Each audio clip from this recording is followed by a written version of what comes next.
সবাই কেমন আছেন? আশা করি সবাই ভালো আছেন। আপনাদের দোয়ায় আমিও ভালো আছি। Welcome to my new blog number 2। আজ আমাদের প্রিয় মাসুম ভাইয়ের সাথে আসছিলাম একটা গুরুত্বপূর্ণ কাজে। তো হঠাৎ ক্ষুধা লাগছে, প্ল্যান করলাম কোনো গ্রামের ভিতরে বা দূরে যেয়ে কোনো কিছু খাওয়া যায় কিনা। আমাদের যেই ভাবনা সেই কাজ। ছুটে চললাম একটি দূরের গ্রামে। যশোর শহর থেকে প্রায় 7 কিলোমিটার দূরে। গ্রামটির নাম দাইতলা। বাজার থেকে ডান দিক থেকে যেতে কচুয়া ইউনিয়ন। বাজারের নাম নাকি জরিনা বাজার, এবং জরিনা বাজারে মুন্না ভাইয়ের একটি দোকান আছে যেটা অনেক বড় করে করা, অনেক বিখ্যাত নাকি। অনেক দূর দূরান্ত থেকে এসে তার কাছ থেকে ছোলা খায়, এবং বিভিন্ন সাংবাদিকের কাছেও সে অনেক ইন্টারভিউ দিয়েছে এই ছোলা নিয়ে। এই যে দেখতে পারতেছেন কত সুন্দরভাবে ছোলা রান্না করা আছে। যে দেখলাম গরম পেঁয়াজি ভাজা, আলুর চপ। লোভ সামলাতে পারলাম না। আরও আজ সারাদিন বৃষ্টি হচ্ছে। আমাদের মাসুম ভাই পেঁয়াজি নিয়ে খাওয়া শুরু করে দিল। তেমন টেস্ট পাওয়া গেল না।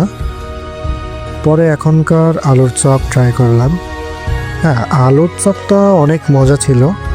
মাসুম ভাই বলতেছে সেই স্বাদ নাকি তার কাছে লাগতেছে। তারপর আবার ছোলা খেতে খেতে অর্ডার দিলাম। আসলে আমি তো ছোলা খেতেই আসলাম। এটা আবার চুই ঝালের ছোলা। ছোলার সাথে সব ভালোই লাগতেছে খেতে। মাসুম ভাই বরাবরই বলতেছে সেই স্বাদ। ছোলা প্লাস তার কাছে সব কিছুই ভালো লেগেছে। আমার কাছেও ভালো লেগেছে অনেক। যাক, ছোলা খাওয়ার শেষে পাশেই দেখলাম একটা আঙ্কেলের চায়ের দোকান। মাটির খুঁড়িতে চা, এটা কি আর মিস করা যায়? আঙ্কেল আমাদের দেখে জিজ্ঞাসা করলো আমরা কোথা থেকে এসেছি। তারপর গল্প করতে করতে সুন্দর একটি চা তিনি বানিয়ে দিচ্ছে। এত অল্প দামে যে এই চা খেতে পারবো, তাও আবার এমন মাটির খুঁড়ির চা, আসলে কখনো ভাবতেই পারিনি। তো যাই হোক, আঙ্কেলের প্রশংসা না করলেই নয়।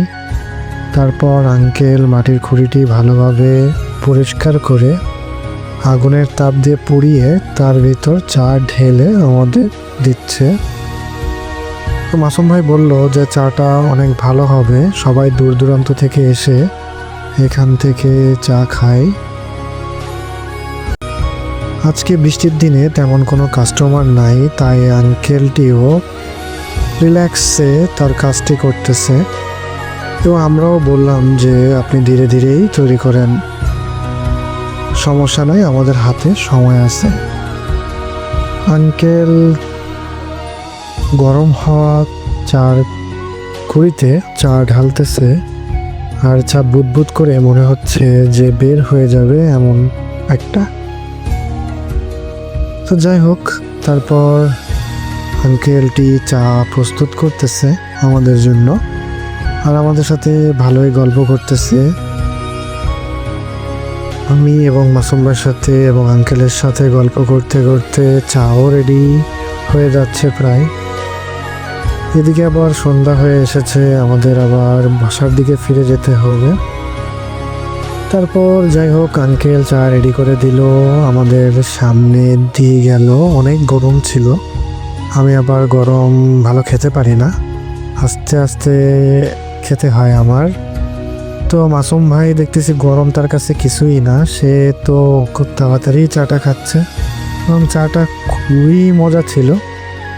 এখন যাই হোক, সন্ধ্যা হয়ে গেছে, আমাদের এখন যেতে হবে। প্রায় 7 কিলোমিটার দূরে চলে আসছে একটা গ্রামে। তো এখন আমরা চলে যাচ্ছি আমাদের বাসার দিকে, প্রিয় যশোর শহরে। যাই হোক, এভাবে দুই ভাইয়ের গল্প করতে করতে কখন যে আবার বাড়ি ফিরে যাওয়া, সেটাই বড় ব্যাপার। যাক, আজকে এই পর্যন্তই ব্লগটি।